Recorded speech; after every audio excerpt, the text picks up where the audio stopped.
حضرت عبداللہ بن سلام رضی اللہ تعالیٰ عنہ ارشاد فرماتے ہیں کہ جب آقا علیہ السلام مدینہ منورہ تشریف لائے ہجرت فرما کے، اور آ کر آقا علیہ السلام نے ایک اسلامی اسٹیٹ کی بنیاد رکھی، ایک اسلامی مملکت کی بنیاد رکھی، اور اس بنیاد میں آقا علیہ السلام نے سب سے پہلے ان مسائل کو رکھا کہ جن کا تعلق ایک اسلامی معاشرے سے ہوتا ہے، اور اس کی بگننگ، اس کی سٹارٹنگ عوام الناس سے، اور عوام الناس کا ایک دوسرے کے ساتھ حسن سلوک سے ہوتی ہے، ایک دوسرے کا ادب کرنا، احترام کرنا، ایک دوسرے کے کام آنا، مصیبت میں دوسرے کے کام آنا، اس طرح کے جتنے معاملات تھے معاشرتی، آقا علیہ السلام نے سب سے پہلے ان کو پھیلایا، اور ان کے پھیلانے میں آقا علیہ السلام نے سب کے سامنے آقا علیہ السلام نے اپنے کردار کو رکھا، اور یہ سمجھایا کہ لوگوں، جب تم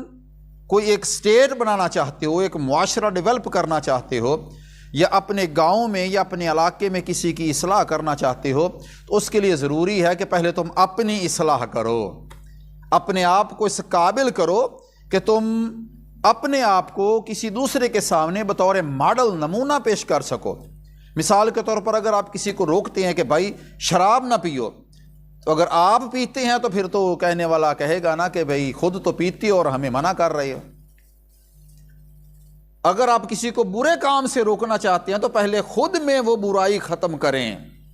جب آپ خود میں برائی ختم کریں گے تو پھر اگلا بندے کو کہنے کی ضرورت نہیں پڑے گی، وہ آپ کو دیکھ کر، آپ کے کردار سے متاثر ہو کر خود ہی برائی کو چھوڑ دے گا۔ عبداللہ بن سلام رضی اللہ تعالیٰ فرماتے ہیں کہ میں اس وقت مسلمان نہیں ہوا تھا جب آقا علیہ السلام مدینہ پاک میں تشریف لائے تھے، اور عبداللہ بن سلام جو تھے نا، یہ حضرت یوسف علیہ السلام کی اولاد میں سے تھے تواریخ کے مطابق، تو آپ خود بھی عالم دین تھے، بڑا علم رکھتے تھے، توریت، انجیل، زبور وغیرہ جو بھی اس وقت کی کتابیں میسر تھیں، ان پر آپ کا بڑا عبور تھا، ان کتابوں پر آپ کا، اور آپ کو پتہ بھی تھا کہ نبی آخر الزمان صلی اللہ علیہ وسلم نے تشریف لانا ہے۔ تو آپ اپنے احباب کے ساتھ جب سب سے پہلی ملاقات کرنے کے لیے گئے نا آقا علیہ السلام کی بارگاہ میں، تو آقا علیہ السلام درس دے رہے تھے، واعظ فرما رہے تھے، اور جب اس نے آقا علیہ السلام کا چہرہ انور دیکھا نا، تو فرماتے ہیں میں دیکھتے ہی سمجھ گیا کہ ایسا نورانی چہرہ کسی جھوٹے بندے کا ہو ہی نہیں سکتا، ایسا نورانی چہرہ یقیناً سچے بندے کا ہے۔ اور پھر آقا علیہ السلام کا انداز تکلم، انداز گفتگو، سبحان اللہ، وہ تو ان ہوا الا وحی یوحا کی شانوں کے مالک تھے۔ آقا علیہ السلام درس دے رہے تھے تو فرمایا آقا علیہ السلام نے اپنے غلاموں کو جو سامنے سماعت کر رہے تھے، صحابہ اکرام تھے، دیگر لوگ تھے آنے والے، آقا علیہ السلام نے ان کو ارشاد فرمایا افشوا السلام، اے لوگو سلام کو پھیلاؤ، سلام عام کرو، ہر اس بندے کے ساتھ سلام لو جو تمہیں جانتا ہے یا نہیں جانتا، سلام کرنے میں پہل کیا کرو، السلام علیکم کہنے میں پہل کیا کرو، تم پر سلامتی ہو۔ اب یہ سلام کہنا، اگلے بندے کو سلامتی کی دعا دینا، یہ ایک سٹارٹنگ ہے، ایک بگننگ ہے اگلے بندے کے ساتھ تعلق بڑھانے کی۔ جب آپ اس کو احترام کے ساتھ سلام کہیں گے اور وہ سلام کا جواب دے گا تو اس سے آپ کے درمیان ایک تعلق پیدا ہوگا، ایک محبت کا ریلیشن پیدا ہوگا، وہ بندے کے درمیان سوچ آئے گی کہ یہ میرے ساتھ سلام لے رہا ہے تو میں اس کے سلام کا جواب تو دوں، پھر حال احوال پوچھیں گے، پھر آگے کا سلسلہ چل پڑے گا۔ حضرت عبداللہ بن عمر رضی اللہ تعالیٰ عنہما ارشاد فرماتے ہیں کہ آقا علیہ السلام سے ایک آدمی نے سوال کیا تھا کہ یا رسول اللہ صلی اللہ علیہ وسلم، سب سے بہتر اسلام عمل کیا ہے؟ آقا علیہ السلام نے ارشاد فرمایا بہتر اسلام یہ ہے کہ تم دوسروں کو کھانا کھلاؤ اور ہر ایک کو سلام کرو، خواہ تم اسے جانتے ہو یا نہیں جانتے۔ آقا علیہ السلام کا ایک فرمان علی شان ہے، حدیث مبارکہ جس کے راوی حضرت ابو ہریرہ رضی اللہ تعالیٰ عنہ ہیں، وہ ارشاد فرماتے ہیں کہ آقا علیہ السلام نے ارشاد فرمایا کہ جو سوار ہے نا، یہ پیدل چلنے والے کو سلام کرے، تو گویا کہ یہ ایک سوار جو ہے وہ اپنے آپ کو بڑا سمجھتا ہے، بڑی سواری پہ سوار ہوتا ہے، تو وہ پیدل چلنے والے کو سلام کرے گا، تو اس سے اس کے دل میں عاجزی پیدا ہوگی کہ میں بڑا ہوں، میرے پاس گاڑی ہے، کار ہے، اور میں سواری پر جا رہا ہوں تو میں نے پیدل والے کو سلام کرنا میرا اسلام کہتا ہے کہ پیدل والے کو سلام کرو۔ جب وہ سواری والا پیدل والے کو سلام کرے گا تو دل میں تکبر نہیں پیدا ہوگا، دل میں غرور پیدا نہیں ہوگا۔ فرمایا کہ پیدل چلنے والا جو ہے نا وہ بیٹھے ہوئے کو سلام کرے۔ سلام جب بڑا بندہ چھوٹے کو کرے گا نا تو اس کے دل میں یقیناً جو تکبر ہوگا، جو بڑائی ہوگی اس کے دل میں کہ میں یہ سواری پر ہوں اور میں بڑا ہوں، میں چھوٹے کو سلام کیوں کروں؟ تو چھوٹے کو سلام کرنے کی وجہ سے اس کے اندر جو ہے نا وہ ایک تو تکبر ختم ہوگا، اور دوسرا چھوٹا بندہ جو ہے نا جو پیدل جا رہا ہے وہ بھی اس کے دل میں بھی احساس کمتری کم ہو جائے گا کہ کوئی بات نہیں یار، اگر میرے پاس سواری نہیں تھی تو کیا ہوا، اس سواری والے نے تو مجھے سلام کیا ہے۔ پھر گھر والوں کو تو سلام کرنے سے ویسے ہی گھر میں بڑی برکت پا جاتی ہے، تنگ دستی دور ہو جاتی ہے۔ حضرت انس رضی اللہ تعالیٰ عنہ ارشاد فرماتے ہیں کہ آقا علیہ السلام نے ارشاد فرمایا جب تم اپنے گھر میں داخل ہوا کرو نا تو گھر والوں کو سلام کہا کرو، گھر والوں کو سلام کہا کرو، یہ تمہارے لیے اور تمہارے اہل خانہ کے لیے باعث برکت ہوگا۔ سلام جب لیا کریں نا ایک دوسرے کے ساتھ مصافحہ کیا کریں تو اس نیت کے ساتھ کیا کریں کہ مصافحہ کرنا اور سلام لینا ہمارے دین کا حکم ہے، اللہ رب العزت کا حکم ہے، اور آقا علیہ السلام کی پیاری سنت ہے۔ سنت رکھ کر یہ عمل کریں تو یہ عمل کرنے کی وجہ سے سنت بھی زندہ ہوگی، سنت پر عمل کرنے کا ثواب بھی ہوگا، باعث برکت بھی ہوگا، اگلے پچھلے گناہ بھی معاف ہو جائیں گے۔ خاص طور پر صغیرہ گناہ جو ہے نا سلام لینے سے اللہ تعالیٰ معاف فرما دیتا ہے۔ حضرت برا بن عازب رضی اللہ تعالیٰ عنہ ارشاد فرماتے ہیں کہ آقا علیہ السلام نے ارشاد فرمایا کہ جب دو مسلمان بھائی آپس میں ملتے ہیں اور مصافحہ کرتے ہیں ایک دوسرے کے ساتھ، تو آقا علیہ السلام نے ارشاد فرمایا جب دو مسلمان آپس میں ملتے ہیں اور مصافحہ کرتے ہیں تو علیحدہ ہونے سے پہلے اللہ تعالیٰ ان کے گناہ معاف فرما دیتا ہے۔ حضرت عبداللہ بن سلام رضی اللہ تعالیٰ عنہ ارشاد فرماتے ہیں کہ میں اس محفل میں موجود تھا جب آقا علیہ السلام نے سلام پھیلانے کی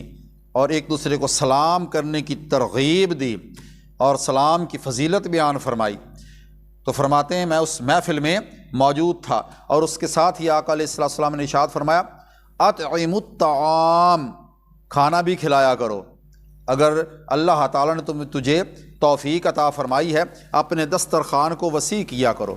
دوست احباب کی دعوت کیا کرو، رشتہ داروں کو کھانا کھلایا کرو، حقدار کو کھانا کھلایا کرو، بھوکے کو کھانا کھلایا کرو۔ اطعم الطعام، کھانا کھلایا کرو، کھانا کھلانے سے برکت آتی ہے۔ اور پھر ہمارے لیے تو آقا علیہ السلام نے ایک قانون وضع فرما دیا۔ حضرت حذیفہ رضی اللہ تعالیٰ عنہ ارشاد فرماتے ہیں کہ آقا علیہ السلام کی ذات برکات نے ہمیں خاص طور پر منع فرمایا تھا کہ ریشم اور دیباج کے کپڑے نہ پہنا کرو، سونے اور چاندی کے برتنوں میں کھانا نہ کھایا کرو، سونے اور چاندی کے برتنوں میں کھانا نہ کھایا کرو، آقا علیہ السلام نے منع فرمایا۔ بلکہ کھانا کھانا ہو تو فرمایا سادہ برتن ہو تمہارے، ان برتنوں میں کھانا کھایا کرو۔ اور آقا علیہ السلام نے ارشاد فرمایا سونے اور چاندی کی پلیٹوں میں کھانا نہ کھایا کرو، اس لیے کہ یہ کفار کا عمل ہے، یہ دنیا میں وہ لوگ ان کو استعمال کر رہے ہیں، ان کے لیے دنیا میں ہے، اور ہمارے لیے اللہ رب العزت نے ایسی چیزیں آخرت میں بنا رکھی۔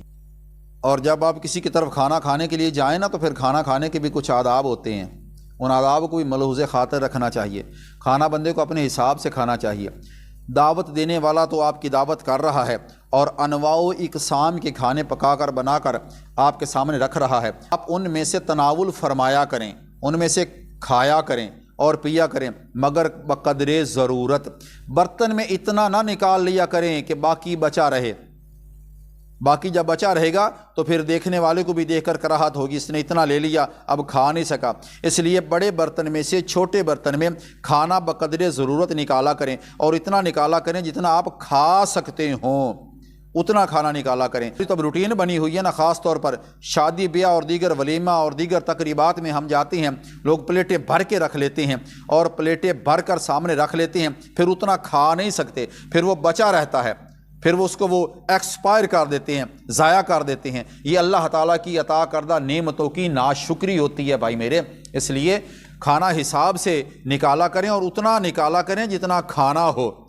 آداب کو بھی ملحوظ خاطر رکھا کریں۔ حضرت مقداد رضی اللہ تعالی عنہ ارشاد فرماتے ہیں، حضرت مقداد بن معدی رضی اللہ تعالی عنہ وہ ارشاد فرماتے ہیں کہ آقا علیہ السلام کو میں نے فرماتے ہوئے سنا، میں نے اپنے کانوں سے سنا۔ آقا علیہ السلام فرما رہے ہیں کہ انسان کے لیے جو ہے نا، انسان کے لیے پیٹ سے برا برتن اور ہے ہی کوئی نہیں۔ انسان کا جو پیٹ ہے اس سے زیادہ برا برتن اور کوئی ہے ہی نہیں، یعنی کہ بندے کا جو پیٹ ہے نا یہی ایک برتن ہے۔ اور فرمایا آقا علیہ السلام نے یہ پیٹ والا جو برتن ہے نا یہ سب سے برا برتن ہے، یہ بھرتا نہیں ہے۔ بھرتا کیوں نہیں ہے؟ اس لیے کہ اس وقت تک نہیں بھرے گا جب تک بندے کی سوچ نہیں بھرے گی۔ اگر بندے کی سوچ بھر گئی نا تو پھر تھوڑا کھانا کھانا ہی اس کے لیے کافی ہو جاتا ہے۔ بندہ کھانا کھاتے وقت سوچ لیتا ہے ابھی کل بھی میں نے اتنا ہی کھایا ہے، ابھی پرسوں بھی میں نے اتنا ہی کھایا ہے، کل بھی میں اتنا ہی کھاؤں گا، ٹھیک ہے نا، تو آج میں تھوڑا کھا لوں تو کیا ہوگا؟ کچھ بھی نہیں ہوگا۔ اس لیے اپنی سوچ کو فل رکھا کریں، اپنی سوچ کو مکمل رکھا کریں، اپنی سوچ کو صرف کھانے تک محدود نہ رکھا کریں کہ میرا مقصد صرف کھانا کھانا ہی ہے۔ نہیں، تیرا مقصد کچھ اور ہے، یہ کھانے سارے تیرے لیے ہیں اور تو اپنے رب کے لیے ہے۔ اور آقا علیہ السلام ارشاد فرماتے ہیں کہ انسان نے پیٹ سے زیادہ برا جو برتن ہے وہ نہیں بھرا۔ انسان کے لیے تو چند لقمے ہی کافی ہوتے ہیں جو اس کی پیٹھ کو سیدھا رکھ سکیں، اس کی پیٹھ کو سیدھا رکھ سکیں۔ انسان کے لیے تو چند لقمے ہی کافی ہوتے ہیں۔ اور فرماتے ہیں کہ اگر زیادہ کھانا ضروری ہو نا، بھوک زیادہ لگی ہوئی ہو تو پھر بھی کنٹرول کیا کریں۔ اگر زیادہ کھانا ضروری ہی آپ سمجھیں تو پھر اس طرح کیا کریں کہ بھوک کے 3 حصے کر لیا کریں، یا پیٹ کے 3 حصے کر لیا کریں۔ ایک حصہ کھانا کھانے کے لیے رکھ لیا کریں، کھانے سے کے ساتھ بھر لیا کریں، اور دوسرا حصہ پانی کے لیے رکھ لیا کریں، اور تیسرا حصہ جو ہے نا اس کو خالی سانس لینے کے لیے بھی رکھ لیا کریں۔ اس لیے کہ اگر زیادہ کھانا کھا لیا جائے تو سانس لینا بھی مشکل ہو جاتا ہے۔ اس لیے فرمایا اپنے پیٹ کے 3 حصے کر لیا کریں، ایک حصہ کھانے کے ساتھ فل کر لیا کریں، ایک حصہ پانی کے ساتھ، اور تیسرا حصہ سانس لینے کے لیے بھی چھوڑ دیا کریں۔ یہ کھانے کے آداب میں یہ بات شامل ہے۔ حضرت عبداللہ بن سلام فرماتے ہیں کہ آقا علیہ السلام نے فرمایا اطعموا الطعام، کھانا کھلایا کرو، اس سے برکت حاصل ہوتی ہے۔ اور حضرت عبداللہ بن سلام رضی اللہ تعالیٰ عنہ ارشاد فرماتے ہیں کہ پھر آقا علیہ السلام نے ارشاد فرمایا وصلوا الارحام، رشتہ داروں کو ملایا کرو، رشتہ داروں کو ملایا کرو، ان میں پھوٹ نہ ڈالا کرو، ان میں لڑائیاں نہ ڈالا کرو، ایک دوسرے کی چغلی نہ کیا کرو، ایک دوسرے کی غیبت نہ کیا کرو، ایک دوسرے پر بہتان نہ باندھا کرو۔ لگی لپٹی بات کرنے سے پورا گھر ڈسٹرب ہوتا ہے، پورے رشتہ دار ڈسٹرب ہوتے ہیں، گھروں میں لڑائیاں پیدا ہو جاتی ہیں۔ اس لیے فرمایا کوئی ایسی بات نہ کیا کرو جس سے کسی کی شکایت بنتی ہو، کسی کی دل آزاری بنتی ہو۔ محبت والی باتیں کیا کریں، آپس میں حسن سلوک سے رہا کریں، شکایتیں نہ کیا کریں۔ وصلوا الارحام، رشتہ داروں کو ملایا کریں، ان کو لڑایا نہ کریں۔ حضرت ابو ہریرہ رضی اللہ تعالیٰ عنہ ارشاد فرماتے ہیں کہ آقا علیہ السلام نے ارشاد فرمایا کہ 2 منہ رکھنے والے لوگ بہت برے ہوتے ہیں، 2 منہ رکھنے والے لوگ بہت برے ہوتے ہیں۔ ایک تو فرمایا ایک کے منہ پر کچھ بات کر دیتے ہیں اور دوسرے کے منہ پر کچھ بات کر دیتے ہیں۔ اب ایک حدیث مبارکہ ہے، آقا علیہ السلام کے صحابی حضرت عبداللہ بن عباس رضی اللہ تعالیٰ عنہما وہ ارشاد فرماتے ہیں کہ آقا علیہ السلام نے ارشاد فرمایا کہ جس نے اپنے بھائی کے خط میں بغیر اجازت کے دیکھا تو بے شک اس نے جہنم میں دیکھا۔ یہ ہے تو یہ صرف ایک حدیث سے مبارکہ، مگر آپ اس کا اطلاق کریں اور اس کو تھوڑا سا وسیع کریں اور اس حدیث مبارکہ کی تھوڑی سی تشریح کریں، بات کو تھوڑا سا کھولیں تو ذکر ہے صرف خط کا، خط کے اندر جھانکنے سے منع فرمایا گیا، یہ ایک اشارہ ہے۔ ورنہ تھوڑی سی گہری بات کریں نا تو خط سے مراد اگلے کے اندر کے معاملات بھی ہیں، اگلے کی گھریلو باتیں بھی ہیں، اگلے کی پرسنل معاملات بھی ہیں، شوہر اور بیوی کے معاملات ہیں، بہن اور بھائی کے معاملات ہیں، ماں اور بیٹے، ماں اور بیٹی کے معاملات ہیں، یہ سارے اندر چھپے ہوئے ہوتے ہیں۔ جس طرح ایک خط کے اندر بغیر اجازت جھانکنے سے فرمایا وہ بندہ جہنم میں دیکھتا ہے، تو اسی طرح کسی کے پرائیویٹ معاملات میں، کسی کے گھریلو معاملات میں، کسی کے گھر کے ریلیشن میں بغیر اجازت جھانکنا، انٹرفیئر کر دینا اور ان میں مداخلت کر دینا، اور پھر مداخلت بھی ایسی آپ کی مداخلت سے وہ اس گھر کا سارا شیرازہ بکھر جائے، گھروں میں لڑائیاں شروع ہو جائیں، اور آپ کے اندر داخل ہونے سے، آپ کے معاملات میں انٹر ہونے سے اگلے کے معاملات الٹ ہونے لگ جائیں، تو پھر سمجھ لیجئے آپ بھی اس حدیث مبارکہ کے مطابق صرف خط میں نہیں جھانک رہے بلکہ اس کے تمام معاملات کے اندر جھانک رہے ہیں، اور ان میں انٹرفیئر کرنا ایسے ہی ہے جیسے آپ جہنم میں دیکھ رہے ہوں۔ اس لیے کسی کے بھی گھر کا کوئی معاملہ ہونا، یا کسی کی پرسنل بات ہو، یا کسی کی کوئی بات آپ کے علم میں آ گئی ہو نا، تو پھر اس کی پردہ پوشی کیا کریں، ان میں محبت رکھا کریں، ان کو لڑایا نہ کریں۔ واصل الارحام،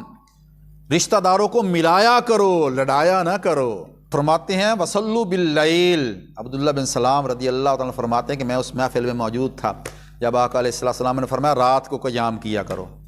راتوں کو قیام کیا کرو، جب لوگ سوئے ہوئے ہوں تم اللہ تعالیٰ کی بارگاہ میں کھڑے ہو کر نماز پڑھا کرو۔ حضرت عبداللہ بن سلام رضی اللہ تعالیٰ فرماتے ہیں کہ آقا علیہ السلام نے یہ وہ گفتگو تھی جو اوائل دور میں جب آقا علیہ السلام مدینہ پاک میں تشریف لائے اور آقا علیہ السلام نے ایک اسلامی مملکت کی بنیاد رکھی اور اس معاشرے کی بنیاد رکھی، اور معاشرے کی جو بیس تھی وہ انسان کے کردار کو بنایا۔ معاشرے کی جو بنیاد تھی اس میں انسان کے کردار کو ڈیولپ فرمایا آقا علیہ السلام نے۔ لوگوں پہلے اپنے آپ کو سدھارو، پہلے اپنے آپ کو سیدھا کرو، پہلے اپنے آپ کو اس قابل کرو کہ لوگ تمہیں ماڈل مانیں، تمہیں نمونہ مانیں۔ اور پھر ہوا بھی ایسے ہی، آقا علیہ السلام نے ان لوگوں کے سامنے اپنی ذات کو بطور ماڈل رکھا، انہوں نے دیکھا، عمل کیا۔ اللہ نے انہی آقا علیہ السلام کے کردار پر عمل کرنے کی وجہ سے ایسا عروج بخشا کہ اللہ رب العزت نے ان کے نام کے ڈنکے دور دور تک پھیلا دیے، بجا دیے۔ مسلمان جہاں بھی جاتے تھے لوگ ان کے کردار کو دیکھ کر مسلمان ہو جایا کرتے تھے۔ حضرت عبداللہ بن سلام رضی اللہ تعالیٰ عنہ ارشاد فرماتے ہیں کہ جب یہ ساری تقریر، یہ ساری گفتگو، یہ ساری باتیں میں نے آقا علیہ السلام سے سنی تو میرا دل بڑا نرم ہو گیا۔ دل تو پہلے ہی نرم ہو چکا تھا کہ ایسا نورانی چہرہ کسی جھوٹے بندے کا ہو ہی نہیں سکتا۔ اس لیے میں سمجھ گیا کہ محمد مصطفیٰ صلی اللہ علیہ وآلہ وبارک وسلم سچے ہیں، ان کا اسلام سچا ہے، ان کا قرآن سچا ہے، یہ جس الہ کو ماننے کی بات کرتے ہیں ان کا پروردگار سچا ہے۔ پھر دوسری دفعہ میں آقا علیہ السلام کے پاس گیا اور تنہائی میں ملا آقا علیہ السلام کی ذات برکات کے ساتھ۔ اب یہ جو تنہائی والا معاملہ ہے نا، یہ جو تنہا گفتگو ہوئی تھی، فرماتے ہیں خلوت میں آقا علیہ السلام کے ساتھ میں ملا۔ اب یہاں پر جو انہوں نے 3 سوال کیے تھے آقا علیہ السلام کی بارگاہ میں، وہ 3 سوال ایسے ہیں جن کا تعلق علم غیب سے ہے، جن کا تعلق ایک ایسے علم سے ہے کہ وہ علم صرف اللہ رب العزت کی ذات کو ہے یا اللہ رب العزت نے اپنے محبوب کو عطا فرمایا ہوا ہے۔ وَعَلَّمَكَ مَا لَمْ تَكُنْ تَعْلَمْ، ایسا علم جو آقا علیہ السلام کے پاس نہیں تھا اللہ رب العزت نے ان کو عطا فرما دیا۔ اب عبداللہ بن سلام رضی اللہ تعالیٰ عنہ فرماتے ہیں کہ میں اسی علم کے امتحان کے سلسلے میں تنہائی میں آقا علیہ السلام کی بارگاہ میں حاضر ہو گیا، اور میں نے دل میں سوچا آج ان سے وہ گفتگو کرتا ہوں، آج ان سے یہ سوال کرتا ہوں کہ جن سوالوں کا جواب جو ہے نا وہ سوائے نبی کے اور کوئی نہیں دے سکتا۔ ان سوالوں کا جواب سوائے نبی کے اور کوئی نہیں دے سکتا۔ اگر انہوں نے وہ جواب دے دیے تو میں مان لوں گا یقیناً یہ سچے نبی ہیں۔ کردار کو تو میں دیکھ چکا ہوں، ان کی زبان کی تاثیر کو تو میں دیکھ چکا ہوں، ان کے گفتار کو میں دیکھ چکا ہوں، ان کی پچھلی زندگی بھی میرے سامنے ہے، سب کچھ دیکھ چکا ہوں۔ اب ایک آخری امتحان لینا چاہتے تھے وہ آقا علیہ السلام کی ذات برکات کا، کہ پوچھنا یہ ہے کہ جو سوال میں ان سے کروں گا آیا ان کے جواب دے سکتے ہیں یا نہیں دے سکتے۔ اگر جواب دے دیتے ہیں تو میں مان لوں گا یقیناً یہ اللہ تعالیٰ کے نبی ہیں۔ سوال بڑے انٹرسٹنگ ہیں، سوال بڑے دلچسپ ہیں۔ عبداللہ بن سلام کہتے ہیں کہ میں نے پہلا سوال آقا علیہ السلام کی بارگاہ میں کیا، آپ نے ارشاد فرمایا ہے کہ عنقریب قیامت آنے والی ہے، عنقریب قیامت آنے والی ہے، سب کچھ تہس نہس ہو جائے گا، سب کچھ فنا ہو جائے گا۔ للہ الواحد القہار، اللہ رب العزت کی ذات ہی سلامت ہوگی۔ تو آپ نے فرمایا کہ قیامت آئے گی، مگر یہ تو ذرا فرمایا نا کہ قیامت کی نشانیاں کیا ہوگی، قیامت کی نشانیاں کیا ہوگی، علامات قیامت کون کون سی ہوں گی؟ عبداللہ بن سلام فرماتے ہیں اس کی کوئی نشانی تو مجھے بیان فرمائیے نا۔ آپ فرماتے ہیں میں تنہا تھا سوال کرنے والا، قریب اور کوئی نہیں تھا، تو آقا علیہ السلام نے ارشاد فرمایا کہ علامات قیامت میں سے ایک نشانی یہ بھی ہوگی، مشرق کی طرف سے ایک آگ اٹھے گی اور وہ لوگوں کو ہنکا کر، اس طرح ہنکا کر جیسے چرواہا بکریوں کو ہنکاتا ہے، اس طرح وہ لوگوں کو اکٹھا کر کے ہانک کر مغرب کی طرف لے جائے گی۔ یہ نشانی بیان فرمائی آقا علیہ السلام نے کہ علامات قیامت میں یہ نشانی ہوگی کہ مشرق کی طرف سے آگ نمودار ہوگی۔ آقا علیہ السلام نے مختلف مقامات پر قیامت کی مختلف نشانیاں ارشاد فرمائی ہوئی ہیں۔ لوگ جس انداز میں سوال کرتے تھے آقا علیہ السلام اسی انداز میں ان کو جواب ارشاد فرمایا کرتے تھے۔ موقع کی مناسبت سے سوال کے مطابق جو بھی جواب مناسب ہوتا آقا علیہ السلام وہ جواب موقع کے مطابق مرحمت فرما دیتے تھے۔ بعض مقامات پر آقا علیہ السلام نے اور بھی نشانیاں بیان فرمائی ہیں، جیسے کہ زنا عام ہوگا، شراب خوری عام ہوگی، سود عام ہوگا، اور بھی دیگر کئی نشانیاں ہیں، مگر یہاں پر ایک نشانی بیان فرمائی گئی جو اس کے سوال کے مطابق تھی۔ عبداللہ بن سلام نے عرض کیا تھا کہ یا رسول اللہ صلی اللہ علیہ وسلم علامات قیامت میں سے کوئی ایک علامت تو بیان فرمائیں۔ آپ نے فرمایا مشرق کی طرف سے آگ نمودار ہوگی، مغرب کی طرف لوگوں کو اس طرح ہنکا کے لے جائے گی جیسے چرواہا بکریوں بھیڑوں کو ہانک کے لے جاتا ہے۔ پھر اس نے دوسرا سوال کر دیا، عرض کرتا ہے کہ یا رسول اللہ صلی اللہ علیہ وسلم آپ نے ارشاد فرمایا ہے کہ جنتی جنت میں چلے جائیں گے، جہنمی جہنم میں چلے جائیں گے۔ فرمایا ہاں بالکل ایسے ہی ہوگا۔ عرض کرتا ہے کہ یا رسول اللہ صلی اللہ علیہ وآلہ وسلم آپ یہ ارشاد فرمائیں، آپ نے فرما تو دیا کہ جنتی جنت میں چلے جائیں گے، اور یقیناً ٹھیک ہے چلے بھی جائیں گے، مگر میرا سوال یہ ہے کہ جب جنتی جنت میں چلے جائیں گے تو سب سے پہلے جنتیوں کو کھانا کس چیز کا دیا جائے گا؟ اب اس سوال کا تعلق تو بعد والے ٹائم سے بنتا ہے نا، جب حساب کتاب بھی ہو چکا ہوگا، دوزخی دوزخ میں چلے جائیں گے، جنتی جنت میں چلے جائیں گے، جنت میں جا کر سب سے پہلا کھانا ان کو کیا کھلایا جائے گا، پتہ نہیں کب یہ معاملہ وقوع پذیر ہونا ہے، مگر سوال اس نے پہلے ہی کر دیا۔ عبداللہ بن سلام فرماتے ہیں کہ جب میں نے سوال کیا نا تو آقا علیہ السلام مسکرا پڑے اور فرماتے ہیں ہاں جنتی جب جنت میں چلے جائیں گے نا تو جنت میں جب داخل ہو جائیں گے، ٹھہر جائیں گے، اللہ رب العزت کی طرف سے ان کو سب سے پہلا جو کھانا دیا جائے گا وہ مچھلی کی کلیجی ہوگی، وہ مچھلی کی کلیجی ہوگی، اور فرمایا آقا علیہ السلام نے وہ نہایت لذیذ ہوگی، اس کا ٹیسٹ بھی بیان فرما دیا، کھانے کا نام بھی بتا دیا، اس کا ٹیسٹ بھی بیان فرما دیا، ہوگی مچھلی کی کلیجی ہوگی، اور کلیجی بھی بڑی لذیذ ہوگی جو جنت میں جنتیوں کو سب سے پہلا کھانا اللہ رب العزت کی طرف سے دیا جائے گا۔ دوسرا سوال فرماتے ہیں عبداللہ بن سلام میں نے یہ کیا کہ یا رسول اللہ صلی اللہ علیہ وآلہ وسلم ذرا یہ تو بتائیے کہ نسل انسانی میں جب بھی کوئی بچہ پیدا ہوتا ہے تو بعض کی شکل باپ کی مشابہ زیادہ ہوتی ہے اور بعض کی شکل ماں کی مشابہ زیادہ ہوتی ہے، اس کی حکمت کیا ہے، اس کی وجہ کیا ہے؟ آقا علیہ السلام کی ذات برکات نے ارشاد فرمایا ماں باپ میں سے جس کا نطفہ مادر رحم میں سب سے پہلے پڑے گا یا زیادہ پڑے گا بچہ اسی کے مشابہ ہوگا۔ یہ سوال کے جواب سنے نا، عبداللہ بن سلام فرماتے ہیں کہ جب میں نے یہ جواب سنے نا تو میں نے فوراً کہا اشہد اللہ الہ الا اللہ وحدہ لا شریک لہ واشہد ان محمدًا عبدہ ورسولہ۔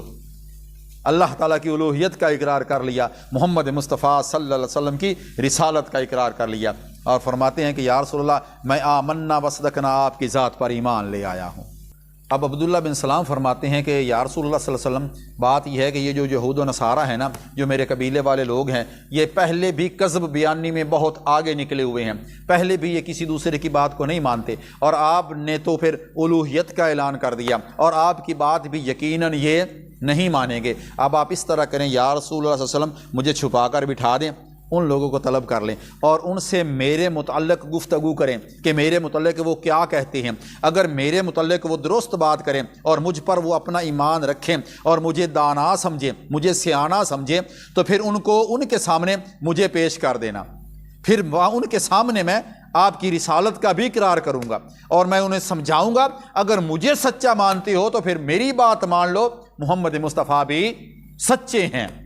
آقا علیہ السلام نے فرمایا ٹھیک ہے ادھر بیٹھ جاؤ۔ وہ لوگ آئے، ملاقات ہوئی، بیٹھے، گفتگو ہوئی۔ آقا علیہ السلام نے ان سے پوچھا، سوال کیا کہ عبداللہ بن سلام کے متعلق کیا کہتے ہو؟ انہوں نے کہا ہمارے قبیلے کے بہت بڑے فرد ہیں، بڑے دانا ہیں، بڑے علم والے ہیں، بڑے سیانے ہیں، بڑے پرے پچیات والے ہیں، ہم ان کا بڑا ادب کرتے ہیں، بڑا احترام کرتے ہیں، ہم ان کی ہر بات کو مان لیتے ہیں تقریباً،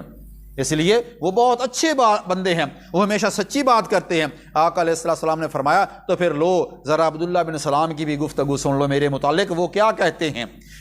اور جو میں نے الوہیت کا اعلان کیا ہے اس کے متعلق کیا کہتے ہیں، جو میں دین لے کے آیا ہوں اس کے متعلق کیا کہتے ہیں، جو میں اللہ کے فرمان لے کے آیا ہوں ان کے متعلق عبداللہ بن سلام کیا کہتے ہیں۔ عبداللہ بن سلام ذرا ان کو بتائیے۔ آقا علیہ السلام نے ان کو سامنے پیش کیا۔ عبداللہ بن سلام فرماتے ہیں کہ لوگو